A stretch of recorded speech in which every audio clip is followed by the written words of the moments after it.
Today, when we log into World of Warcraft and walk the streets of Orgrimmar, the Orcs feel different.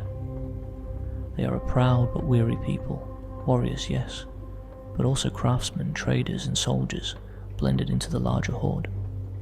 To many they seem a shadow of what they once were in the earliest Warcraft games, a savage unstoppable tide of green-skinned conquerors pouring across Azeroth like a storm. But how did that change happen?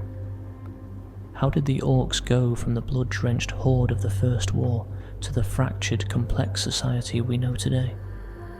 To answer that, we need to travel back, far back, before Orgrimmar, before Durotar, even before the Dark Portal was built. Because the truth is, the Orcs were never truly Azeroth's children. They came from another world, a place called Draenor. And their journey to Azeroth was not one of exploration or choice, but of corruption, betrayal, and chains that would haunt them for generations. And so, let us open the archives and follow their path from Draenor's red skies to the green fields of Azeroth, to uncover the true story of how the Orcs came to our world. They came through fire and shadow, an army of green-skinned warriors pouring from a great portal that ripped open the very sky. But the Orcs were not born of Azeroth. Their story begins far away, on a dying world called Draenor. To understand how they arrived, we must unravel a tale of corruption, betrayal, and destiny. Long before they set foot on Azeroth, the Orcs thrived on Draenor. It was a world of red skies, vast plains, and savage beauty. Orc clans roamed freely, hunting, feuding, and living in harmony with the elements. They were a shamanistic people that, not the bloodthirsty berserkers history would later remember, but tribes bound by honour, tradition, and the spirits of the land. They were not alone. Draenor was also home to the Draenei, a mystical people who had fled across the cosmos from a great evil. For many years Orcs and Draenei lived apart, with only scattered encounters between them. The balance of Draenor held, until a shadow fell across the world. In the twisting Nether, the Burning Legion watched. The Legion's master, the fallen Titan Sageras, sought to corrupt mortal armies to use against the defenders of the universe.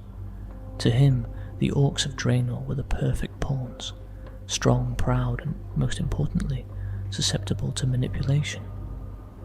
Sageras sent one of his lieutenants, Gul'dan the Deceiver, to Draenor. Gul'dan whispered to a cunning Orc warlock named Gul'dan. He promised power beyond imagination if only the Orcs abandoned their ancient shamanism and embraced fell magic. Gul'dan was once a weak and outcast Orc.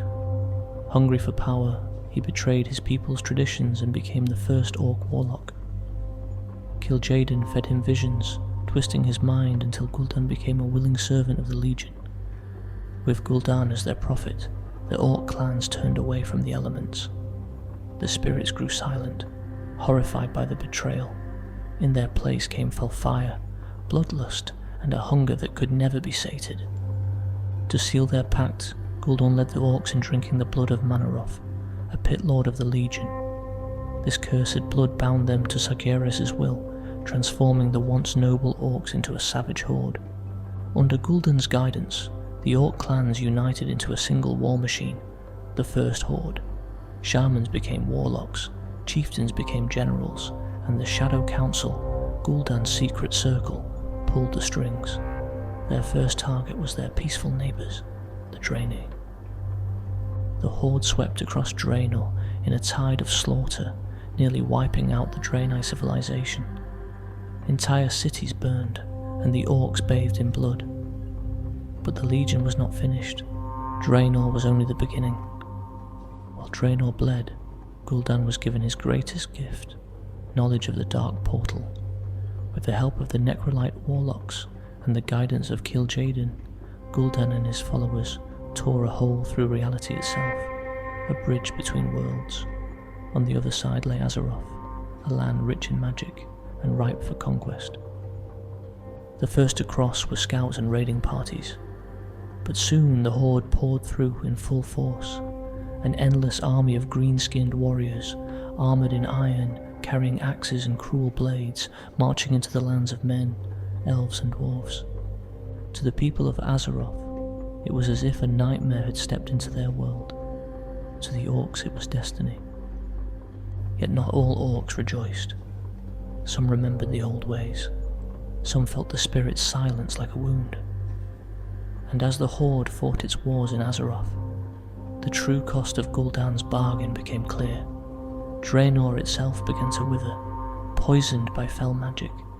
The Orcs had not only lost their home, they had doomed it. And so, the Orcs came to Azeroth not as explorers, but as conquerors bound in chains of fell corruption. Their journey was one of tragedy, a people deceived, their shamanistic heritage stolen, their world destroyed. Yet within that darkness lay the seeds of redemption, for in time, Orcs like Thrall would rise to break the chains of the Legion and seek honour once again.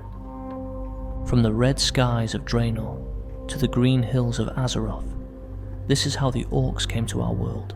If you have enjoyed this journey through the archives, consider joining us again as we uncover more forgotten battles, ancient clans and legends that shaped the worlds we love.